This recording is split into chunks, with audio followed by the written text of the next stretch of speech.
11:35 en la República Argentina. Seguimos en Segunda Página. Tengo visita aquí en el estudio, le agradezco por haber venido un sábado acá a Segunda Página y charlar con nosotros. Está Rosana Pia Bencharuti, presidente del Superior Tribunal de Justicia de la provincia de Misiones. Bencharuti, bienvenida a Segunda Página. ¿Qué tal? ¿Cómo está? Gracias por haber venido a charlar con nosotros hoy. No, muchas gracias a ustedes y feliz día del periodista. Y que en ustedes se trascienda al resto del periodismo. Generalmente le tocan fechas que no pueden festejar, porque generalmente le tocan elecciones. Pero últimamente, sí. Lo que nos creo que hemos votado alguna vez un 7 de junio también, ¿no es cierto? Sí, 6 de junio. 6 de junio, pero igual, o sea, es casi la antesala y demás. Pero siempre, en serio, siempre nos toca la antesala de una votación. De una elección. Sí, una elección legislativa, últimamente. Pero bueno, los que nos abrazamos a la democracia, es más. Sí. Yo, Día del Periodista es donde más uno tiene que trabajar. Por supuesto. Así que le agradezco el saludo. Bueno, tenemos mucho para hablar con usted. Yo quería, en principio, arrancar. Sé que estuvo hace algunas semanas en Panamá, estuvo dando ahí charlas, trabajando en jornadas que estaban dedicadas al liderazgo femenino de la justicia, la importancia del liderazgo o de liderar con diálogos y promover el lenguaje claro con herramientas claves para una justicia más cercana, inclusiva y comprensible. ¿Todo esto abordaron allá en Panamá? Sí, parece muy largo el título, ¿no? Pero sí, todo eso se abordó, pero aparte eso es el resultado de un trabajo que hemos hecho articuladamente, no soy yo una hacedora, sino que he trabajado con el Centro de Capacitación durante muchísimo tiempo. Tengo un equipo impresionante en el Centro de Capacitación y fuimos detectando cuestiones que, por ejemplo, el lenguaje claro fue una de las cuestiones que nosotros más batallamos desde hace mucho, pero mucho tiempo. Tal es así que llegó al Poder Legislativo y hoy somos una de las pocas provincias que tiene una ley de lenguaje claro, específicamente sobre el lenguaje claro, en la justicia. ¿Sí? La única provincia que tiene una ley de lenguaje claro en los 3 poderes es Buenos Aires. La provincia de Misiones tiene el lenguaje claro en el Poder Judicial. Está un poquito trillado esto del lenguaje claro, yo siempre lo explico, pero siempre vale la pena volverlo a intentar porque... Ya decía la Chiqui Legrand, se renueva el público y además ¿qué es el lenguaje claro, ¿no? ¿Qué interpretan ustedes? Se renueva el público claro? Y se renuevan las explicaciones, pero yo creo que hay un público que ya está entendiendo y después te voy a explicar cuál es el otro proyecto. Sí. Lenguaje claro no es un intento, es una batalla que se da el Poder Judicial y todo lo que tiene que ver con el derecho respecto a la forma en que nos expresamos y transmitimos una decisión o qué sé yo, una comunicación que te hago, por ejemplo, una cédula. Un fallo, una resolución, o sea, todo. Sí, pero cosas previas también, como ¿cómo te hago saber a vos que tenés que acudir a un juzgado? Anteriormente eran unos telegramas que la gente que no está en el medio no lo entiende. Entonces el lenguaje claro es una batalla cultural en realidad, que se plantea tanto el Poder Judicial como la ciencia del derecho. Para mí se tienen que plantear todas las ciencias, de hablar de una manera sencilla para que la gente entienda lo que estamos diciendo, dejando tecnicismos de lado, absolutamente de lado. Hay cosas que realmente no hacen falta, como los latinazgos. Hay otros tecnicismos que sí hacen falta, pero yo a partir del tecnicismo puedo explicarte de qué te estoy hablando, y es lo que se pretende, es la justicia que se viene, es la justicia conectada a la cultura, porque todo cambia muy rápido, el humor social, el rol social, el camino entonces nosotros tenemos que ir cambiando. Yo siempre sostengo que esto del lenguaje claro tiene que ver con una cuestión de poderío, ¿sí? Porque no debería ser abarcativo solamente de la cuestión del Poder Judicial, sino también la tendrían que practicar los médicos, los farmacéuticos. Si vos te pones a pensar, ¿quién entiende la receta médica? Solamente el farmacéutico, cuando la entiende. Sí, exactamente. Ahí cuando la entiende. El otro día me pasó exactamente lo que usted está citando, me pasó tal cual. Fui a buscar tema de reuma y no entendía ni el farmacéutico, el jeroglífico que me había hecho el médico. Y es cierto esto de la comunicación más sencilla, directa, que marca también una lejanía, ¿no? Nos pone también en una cuestión jerárquica intelectualmente y demás. Y es cierto lo que usted dice esto. Es una cuestión de poderío. Sí. Sí, uno no se da cuenta, pero es una cuestión de poderío. Es la necesidad que tenemos de que el otro nos necesite. Así, hablando en claro.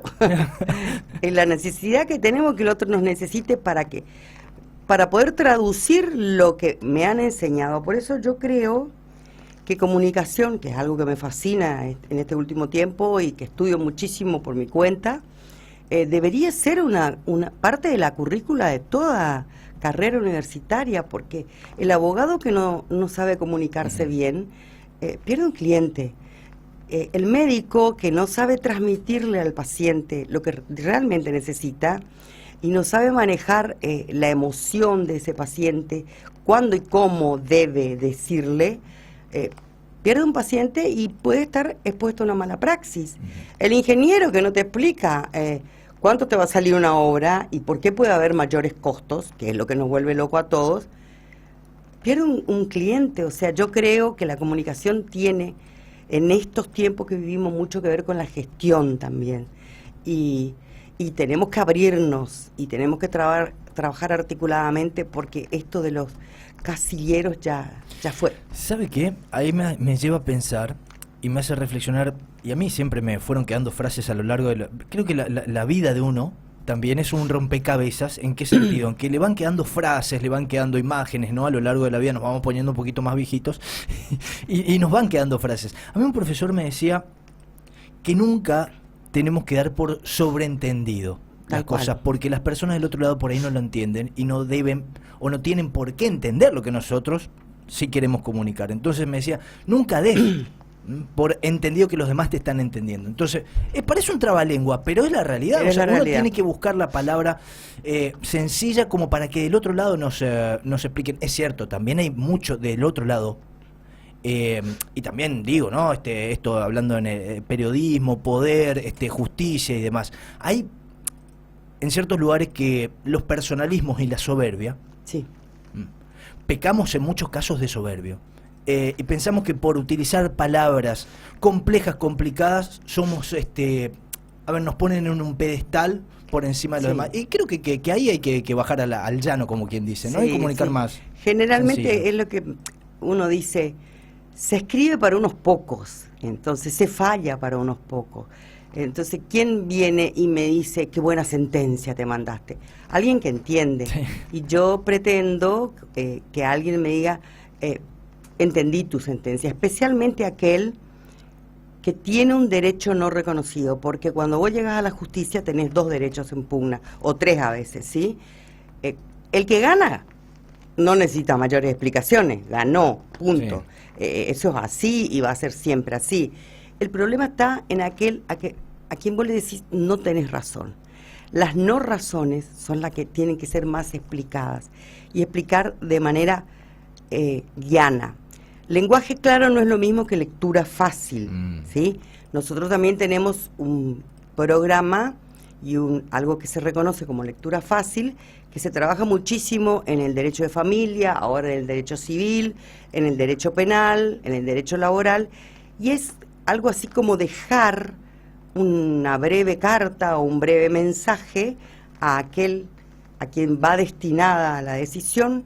Se utiliza mucho en las adopciones, por ejemplo, o cuando hay un niñito que necesita, cuando crezca, una explicación más afinada. Entonces es como que el juez se dirige, o el dependiente de la oficina judicial se dirige a esa persona en términos tipo cartita, diciendo y explicándole muy fácilmente por qué se tomó una decisión. Eso es lectura fácil, que por ahí se mezcla con lenguaje claro. El lenguaje claro tiene que estar siempre. Si yo hoy cometo un error en lo que te estoy comunicando, estoy pecando en contra de lo que vengo levantando como bandera. Pero nosotros, y eso te quería contar, como vos decís, nunca hay que dar por sobreentendido la sabiduría de tu profesor. Nosotros estamos intentando darle una vueltita de rosca a esto, y ya no es cómo yo me expreso, sino cómo yo entiendo claramente, porque como vos decís, en la comunicación hay un ida y vuelta. Sí. Entonces, como sentarse a escuchar a los hacedores de la vida social, a los jóvenes, a los estudiantes. Yo por ahí me siento y miro mucho en Instagram y veo todas estas formas de comunicarse, especialmente en las relaciones amorosas, Sí, ¿no? eso es lo que usted decía hace un ratito. Va cambiando, el lenguaje va cambiando, la cultura es dinámica, todo se va... La expresión. Los modismos, digo, todo eso forma parte de la comunicación y ese lenguaje claro. Ustedes, ¿cómo hacen para, digo, los jueces o los que están dentro del Poder Judicial, digo, tienen que ayornarse para poder comprender los contextos? No podés, te caes del mundo si no comprendes. Por eso pensamos en una nueva estrategia que sería entender claramente, para darle un nombre. Yo hasta hace un tiempo luchaba contra los anglicismos, pero es algo que está instalado. Entonces, o lo interpreto, o lo entiendo, o me caigo del mundo. O interpreto, o entiendo los términos de los nuevos términos que te da la tecnología, que software, que un montón de cosas que me enloquecen, o me caigo del mundo. Y si yo quiero seguir trabajando... Software, malware, o sea, tenemos que ir incorporando todo eso. Toda esa manera.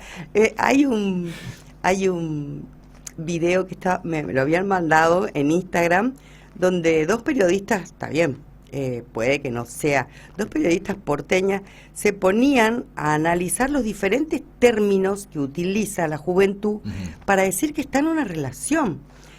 Y uno se da cuenta que tiene mucho que ver con aquellos cuentos que nos decían de niñito, por ejemplo, el cuento de aquel que tiraba la semillita. Sí, la amiguita Hansel y Gretel. Exacto, Hansel y Gretel. que no sé si era, bueno, tenía un nombre, semilleo, por ejemplo, y vos decís, ¿a quién se le ocurre? O como le explicaba en Panamá, una jueza californiana decía que a ella le costaba muchísimo fallar con el hispanoparlante, porque el hispanoparlante tiene demasiados modismos. El castellano es un idioma riquísimo. Entonces, riquísimo. El guatemalteco le hablaba de una manera, el hondureño de otra, el argento, imagínate, flasheó, alucinó, no entendía nada. Entonces es otra manera lo que nosotros buscamos. Yo quiero entender lo que me está diciendo y no intento cambiarlo, sino quiero entender, y de acuerdo a lo que entiendo, que no es solamente el lenguaje, son las posiciones, son los gestos, son las ideas. Hoy para un joven una relación de 10 años es mucho tiempo y a nosotros nos criaron con otras cosas, claro, ¿sí? Claro. Entonces yo quiero entender y a partir de lo que entiendo, juzgar de acuerdo a ese contexto emocional, local y obviamente aplicando lo jurídico, porque lo jurídico va a tener que adaptarse. A eso iba. Más allá no de todo esto, lo de Panamá, que imagino que han charlado también y ha expuesto de otras cuestiones, creo que ese contacto con otros pares, Sí. en su caso, creo que la ha enriquecido Sí, muchísimo. Por lo que veo, esas comparaciones que hace y demás, creo que eso también sirve. A ver, en muchos casos la sociedad misma juzga y dice, bueno, ¿para qué se van? ¿Para qué viajan? Pero cuando el viaje trae esa riqueza, o mejor dicho, ese conocimiento que se intercambia, bueno, uno dice, valió la pena. Sí, por ¿no? supuesto. Sí, ¿Siente que valió la pena ese viaje? Sí, totalmente, porque aparte para mí fue un gran desafío. Yo me había preparado como 3 meses antes, pero también en esto de lo que uno entiende por liderar, o lo que la sociedad entiende por liderar, el líder es, uno empieza a plantearse, ¿nace o se hace? ¿Sí? Primer punto. Yo creo que algunos nacen y otros se trabajan muchísimo sobre ellos mismos. Y después entender que líderes somos todos, es solamente ponerte al frente de una tarea, llevarla adelante. Yo siempre pongo como ejemplo a esa frase de Francella en El secreto de sus ojos, ¿sí? Cuando descubre que estaba en la cancha de Racing, el marido de la víctima, y le dice, vos podés cambiar de todo, podés engordar, adelgazar, teñirte, volverte crespo, sí, arreglarte la cara. Hoy en día te arregla la cara. De lo que no podés cambiar nunca es de pasión. Entonces, para realmente transformarte en un líder, vos tenés que tener una pasión, no podés abandonar esa pasión. Y yo me di cuenta que transmitiendo un montón de cosas que uno hace, porque yo me construyo todos los días. Este personaje que tenés acá sentada tiene una rutina semanal que implica cuidar el cuerpo, el físico, porque uno quiere tener una vejez digna, cuidar la salud mental, por lo tanto hay una vez a la semana que acudo al psicólogo, tener un entrenamiento para poder hacer esto, por lo tanto una vez por semana entreno en comunicación, y después consensuar con aquello que es más difícil que la familia. Sí, yo soy cabeza de una gran familia, tengo 3 hijos, 4 nietos, o sea, uno se construye para poder transmitir. Y esa es la construcción que yo intenté transmitir y de lo que me traje. Que me doy cuenta que en los países de Centroamérica todavía... El machismo está a pleno, ¿no? Acá cambiamos. Nosotros tenemos todo, pero... la perspectiva de género sumamente arraigada, allá no. Nosotros tenemos esto de la no... Ya no entendemos ni nos agachamos, en cambio allá es el honorable y la honorable, y vos sos un ser más, tan honorable como el otro que está al lado tuyo. Pero claro, eso sí es lo que dice, honorable. Yo soy honorable, porque ¿entendés? Y uno, magíster honorable, con todos los títulos, y uno todo eso lo hace para ser un poco mejor. No voy a ir a cambiar cómo se comunican en claro, Panamá ni en Dominicana. Sí, uno planta la semilla, decirle, en mi país, en mi provincia, porque yo también me circunscribo a un micro, eso ya fue superado. Claro. Se puede vivir, hay otra forma de vivir. Y no muere nadie. No muere nadie, sí, cuando le sacás todo lo honorable. Tal cual, tal cual. Seguimos charlando con Roxana Pía Bencharuti, presidente del Superior Tribunal de Justicia de la provincia de Misiones. Recién hablaba que usted acudía a la psicóloga una vez por semana en esa construcción que usted le llama personaje, yo le llamo sujeto social, ¿no? Sí, para darte no, sí. Pero todos somos actores sociales, sí. ¿sí? Y no por eso estamos actuando, digo, haciendo una ficción. Pero aquellos que ocupamos lugares importantes tenemos la obligación de construirnos sanamente, porque para eso ocupamos un lugar importante. Tengo entendido que a raíz de esto que usted me decía, que va una vez por semana al psicólogo, lo cual yo adhiero y digo, bueno, muchos que estén del otro lado acudan. La realidad es que está muy bueno ir a terapia, ayuda muchísimo, ¿no? Cambiaron los tiempos y demás. Antes el psicólogo decían que era para los locos. No, es hoy para tenés los locos. lo actitudinal, que es lo que te ayuda a seguir adelante. Sin duda. Y sé que están trabajando en salud mental. En salud mental, que van a tener capacitaciones con respecto a esto en el Centro de Capacitación Judicial. Sí, estamos trabajando en eso muy fuerte. Articuladamente, por supuesto, porque solos no podemos, con el cuerpo médico forense, porque, a ver, si nosotros solamente nos circunscribimos al cuerpo médico forense, no permitimos la mirada del de afuera, porque, quieras o no, el cuerpo médico forense forma parte del Poder Judicial. Entonces pensamos trabajar con el Ministerio de Salud Pública, con el IPS, con el Centro de Adicciones, con, no me acuerdo cuántos, vicegobernación también. Vicegobernación.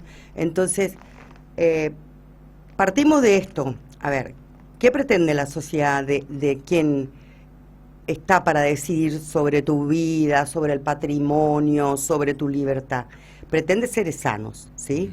Y también partimos de que hay una realidad de que hoy por hoy, no sé qué pasa, pero la gente se enferma la salud mental está en la cresta de la ola. Entonces, si la ciudadanía me quiere sana, los que cuidamos a la ciudadanía tenemos que cuidarnos. Entonces, cuidamos a los que nos cuidan. ¿Y esto por qué? Porque después de la experiencia de las Masi, bendita, el juicio por los Masi, sabemos que aquellos que operan, que tienen que mirar los videos, que los psicólogos que tienen que trabajar sobre eso, sabemos que vuelven a la casa y he hablado con muchos de ellos y muchos se sienten mal, quebrados. Yo le cuento, nosotros lo entrevisté aquí hace un par de meses al fiscal Rau. Sí. Y él me contaba eso. ¿Quebrado? Me contaba eso, y me quedó otra de las frases que me va a quedar de por vida, que mientras que él cambiaba a su niño, se acordaba de las imágenes que le tocó ver. Y me decía que él está acostumbrado a ver cuerpos desmembrados, esto en escenas, pero nunca le tocó ver eso, lo que vio en el caso Quisca. Y a partir de ahí yo le pregunté si iba, ¿no?, a la psicóloga y demás. Y digo, wow, o sea, me quedó un fiscal, o sea, contándome esa situación. Digo, abriendo el corazón, creo que abrió el corazón aquí con nosotros, logramos eso, de que abra su corazón y que nos cuente cómo impactó eso en su vida. Que por ahí, muchas veces, por eso yo decía, ¿no?, siempre juzgamos, decimos livianamente ciertas cosas. Que el fiscal esto, o que el juez esto, lo otro, y la realidad es que desconocemos el trasfondo, y por eso es tan importante esto lo que usted plantea de un lenguaje claro y sencillo, porque nos acerca. A mí, sentarme aquí para poder entrevistar a un fiscal, y que venga un fiscal y preguntarle, me acercó a saber cómo fue el proceso y cómo impactó en su vida, porque creo que ahora su vida no va a ser la misma, quizá cada vez que mire a su hijo después de haber visto esas imágenes. No, a todos nos ha pasado en alguna oportunidad, ¿no? Yo quisiera acá, hago un paréntesis, justamente por el día, hacer un agradecimiento a mi equipo de prensa del Poder Judicial, Guadalupe Otero a la cabeza, porque ella ayudó mucho a que en esta gestión nosotros pudiéramos estar a la par de ustedes y abrirnos, porque nos traspasan las emociones a nosotros, nos traspasan y muy fuerte, y estos dos chicos, estos dos fiscales se plantaron y a lo mejor, como decimos comúnmente, se comieron los mocos y siguieron adelante, ¿sí? Y después volvieron y habrán, gracias a sus compañeras y a su familia, uno lo va poniendo en el fondo del corazón. Pero yo que tengo una carrera judicial larguísima, hay cosas que recuerdo de todos los días. Un chico que le dio un ataque de epilepsia cuando yo estaba en Oberá, y ¿qué sabía yo? Que había que tratar de que no se trague la lengua. ¿Y sabes con qué le trabé la boca? Con un lápiz negro. Y con un compañero de trabajo, y después sí, ¡qué locura! Claro, pero lo hicimos. Porque si no, el que sufre de ataque de epilepsia se traga la lengua y muere asfixia. Entonces, pero eso lo sabíamos, ¿cómo se puede decir? A mí ningún médico me enseñó. No, es era un dicho de la mami, del papi, de la abuela, del tío, pero y eso a mí me quedó para siempre. Y algunas otras cosas que hemos resuelto, como algunas cosas que decía mi viejo, ¿no? Que cuando te golpean a la puerta, mi papá era muy católico, practicante, y siempre me decía, cuando te golpean a la puerta, no le digas que no, abrí, y aunque sea, no tengas nada, decirle que no tenés nada, porque ese es Dios y es Jesús que te está golpeando a la puerta. Trasladalo, si no sos creyente, a lo otro. Es la sociedad, es el ser humano, es el otro, y a nosotros nos traspasan las emociones, y con esas emociones muchas veces nos sentamos a juzgar. Por eso yo reivindico a aquel que, a pesar de tener una ideología recontramarcada, aplica la ley a pesar de su ideología. Y eso no es algo que nos enseñan en la facultad, es algo que nosotros nos formamos y nos construimos. Eso es ser un gran profesional, dejar la ideología de lado para impartir justicia, o para también tener crítica y generar también la propia autocrítica. A ver, van a trabajar entonces en este ciclo de capacitación. ¿Va a ser un ciclo de capacitación para...? Va a ser interno, ¿sí? Va a ser un ciclo de capacitación interno para nosotros mismos, y lo empezamos a trabajar.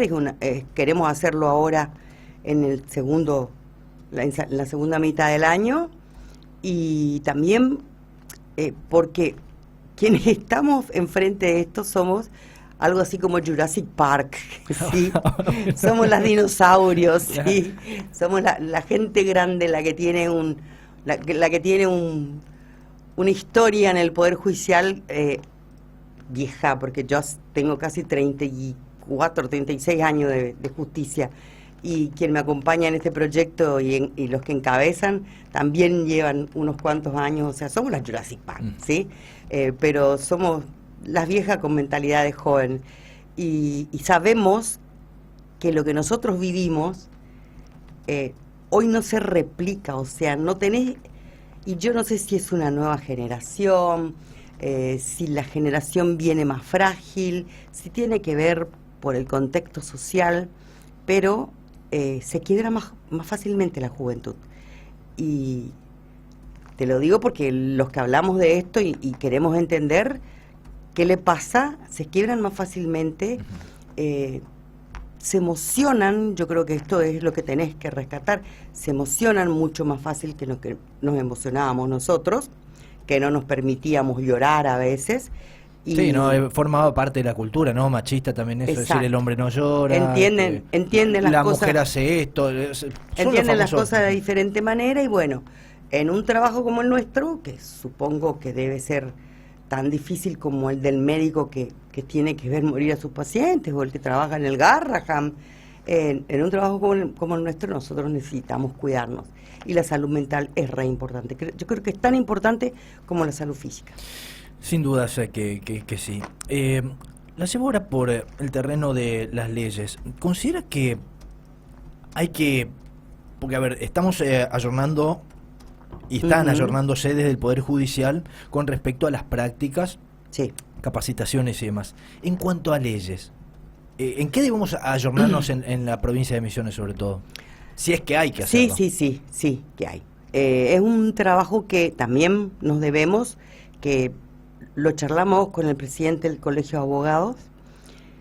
Este año se cumplen los 10 años de la reforma del Código Civil, el viejo Código de Vélez, que se transformó en el que le decimos el nuevo código. Ya pasaron 10 años, 10 fíjate años, sí. Cómo hace falta el nuevo viejo código. El nuero viejo código. En 10 años cambia todo, ¿eh? Cambió todo. Sí, cambió todo. Lo que pasa es que nosotros hemos hecho cambios en nuestros códigos procesales un año antes, y después vino el nuevo código, para llamarlo de alguna manera. Entonces, lo que tenemos que hacer es sentarnos y adecuar nuestros códigos procesales a las nuevas figuras que se establecieron en el Código Civil, por ejemplo.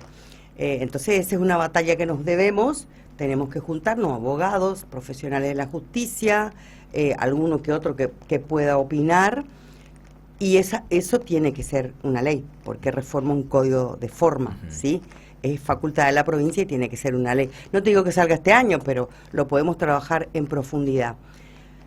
Después yo creo que uno tiene que estar a la pesca de todo lo que está pasando socialmente, pero mientras tanto hay que interpretar lo que se tiene, ¿sí? Vos no podés, salvo en lo penal, que si vos no tenés el delito establecido no podés acusar a una persona de ese delito. En lo otro, vos tenés que interpretar lo que tenés. Y si vos tenés una situación económica, social, qué sé yo, las nuevas monedas, los nuevos contratos, los contratos por internet, y vas a tener que interpretar con las leyes que ya tenés. Porque a la gente no le podés decir, no tengo la ley. Vos tenés que interpretar, porque hay un ABC que está en cada uno de los códigos que te permite interpretar y aplicar por analogía, salvo en el derecho penal. Analogía se diría casos similares, aplicar por analogía un resultado, porque los resultados tienen que darse, con o sin ley. Me lleva esto directamente a pensar las leyes. Usted hablaba y decía, ¿no?, que todo esto se va reformando, el Código Civil y demás, comercial, procesal, y me lleva a pensar en el grooming. Y justo viene a colación porque estaba leyendo, siempre leo antes de entrevistar a alguien, lo que le pasó a su madre. Ada, lo que le pasó hace sí. unas semanas atrás, que casi fue víctima Ahí de una cada estafa tanto, telefónica. sí. Nosotros, yo le hice grabar ese video a mi mamá, un poco como manera de curarle la mala costumbre de atender todos los números, porque eso es así. La gente, los adultos mayores, cuando están en soledad y cuando están solitos en su casa, y mi mamá es facebookera, porque así como tiene casi 90 años y es facebookera, ella tiene todos los números. Y esto le pasó porque vio un aviso en Facebook y ella es la que llama, ¿sí? Ella es la que llama y a ella es la que le prometen un montón de cosas. El famoso phishing, que están a la pesca, uno va... Perfecto, ahí dijiste una de las palabras que tenemos que entender, ¿viste? Y bueno, mi vieja lo estaba haciendo, gracias a Dios. Mi hijo, que vive en Oberá, está muy cerca de ella, y mi hermana, le habían retenido la tarjeta de débito porque ella había pedido que vayan a retirarle dinero. Que ahí está, que los viejos siempre tienen algo para aportar. En el apagón de España, los que salvaron al resto eran los viejos. Era el canuto debajo del colchón. Tenían ¿no? la plata, tenían la linterna y tenían la vela. Por eso, ¿sí? a mí no me saquen la plata física. Que coexistan, pero no me saquen el físico, porque esto. Bueno, gracias a que la vieja siempre pide tener la plata física, no tenía la tarjeta de débito, pero le pedían los números de la tarjeta de débito. Entonces yo le pedí que grabara eso un poco, para que ella entienda que nadie está exento, y también para poder transmitir que a pesar de ser mi mamá y yo vivo luchando contra esto, le puede pasar. Le puede pasar a cualquiera. Me puede pasar a mí. Porque te engañan de una manera espectacular. Es más, yo esa noche me enojé muchísimo, llamé a ese número, me atendieron y me preguntaron qué quería. Le dije, déjenle en paz a mi mamá, por favor. ¿Qué saben ellos quién era mi mamá? Pero bueno, era una manera también de desagotar la emoción. Pero sí, a nosotros nos preocupa mucho la franca de los adultos mayores, y en realidad lo que pretendemos en esto es prevenir, porque si algún día hablas con el fiscal de ciberdelitos, te vas a dar cuenta que, por ejemplo, a mi mamá le detectaron quién eran los que la llamaban, desde dónde, pero si hubiesen cometido el daño, no hay vuelta atrás. El dinero no se lo devuelven. Entonces lo que uno intenta es prevenir. Claro. Que sepan que hay todas estas maneras de provocar, ya sea en jóvenes como en adultos. Y a los jóvenes, especialmente a los jóvenes que empiezan en el secundario, hacerles entender que la burla, sí, que el maltrato, el bullying, el famoso bullying. Claro, que el silencio, cuando vos tampoco levantás la voz para defender a alguien, no es delito, el bullying no es delito. Ahora, hay provocaciones que te dejan al borde de cometer un delito, porque estás casi instigando a un suicidio. Entonces, si nosotros queremos una sociedad más sana, también estas cosas tenemos que empezar. Yo creo que nosotros desde la justicia y ustedes desde la comunicación, que es la justicia más democrática que podemos llegar a encontrar,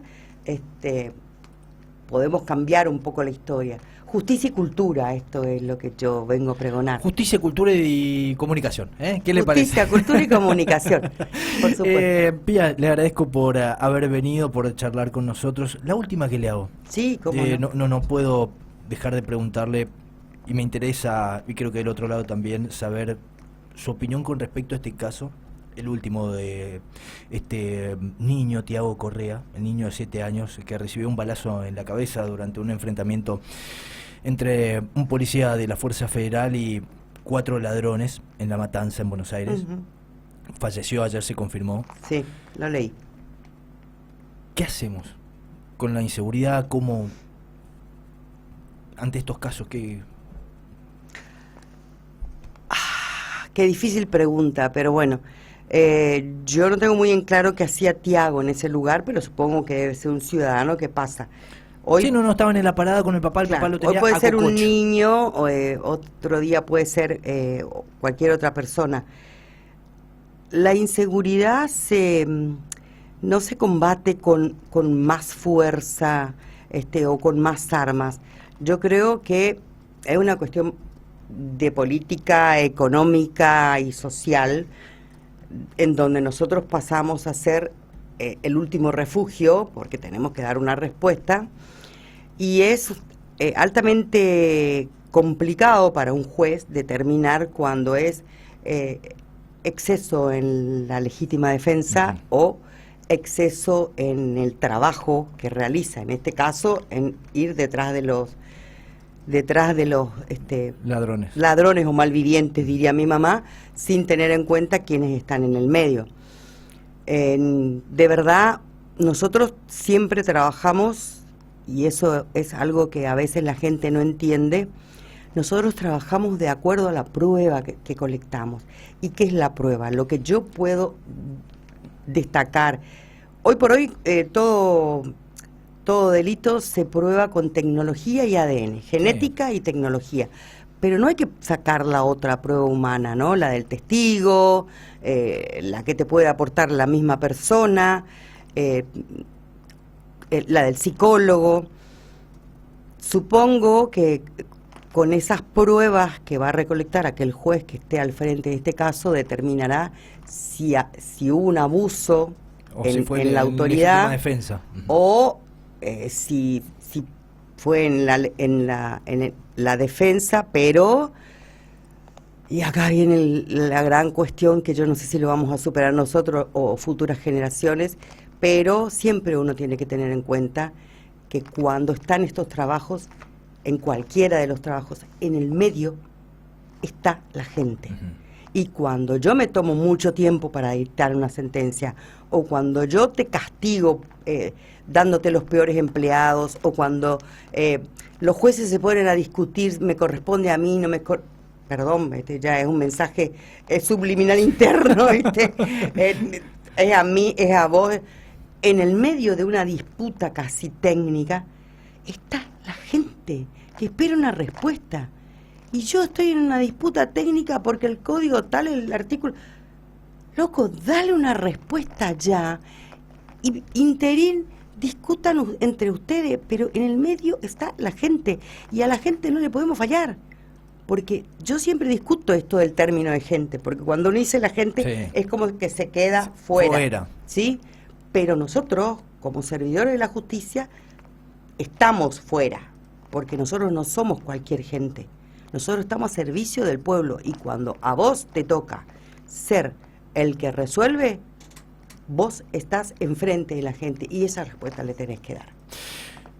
Bencharuti, le agradezco por haber venido y por compartir con nosotros su conocimiento. Muchas gracias a ustedes. Sobre todo su tiempo, ¿no? No, muchas gracias, muchas gracias. Ahora voy a ir a comprar lo que hay que tener para mañana, porque todos sabemos, ¿no? Tiene que ir a todos votar. Sabemos que mañana no es un día donde esté todo abierto, y bueno, nuevamente les felicito. Ustedes saben que yo hubiese querido ser una periodista más, y por eso estudio comunicación. Le hice la propuesta en algún momento, cuando usted quiera. Y de verdad me gusta muchísimo esto, porque de otra manera llegamos, y que ustedes me faciliten el micrófono para llegar a las personas de otra manera, me gusta, les agradezco, y creo que te estoy demostrando lo que te dije, a nosotros nos traspasan las emociones, y esto a mí me emociona mucho. Gracias. Me alegro que así sea, ¿no? Me alegro que así sea. Gracias por haber venido. Pasó Rosana Pía Bencharuti, presidente del Superior Tribunal de Justicia de la provincia de Misiones. La tuviste, la escuchaste, esto es claro. Segunda página. Tocó ser así, ni siquiera anarquía.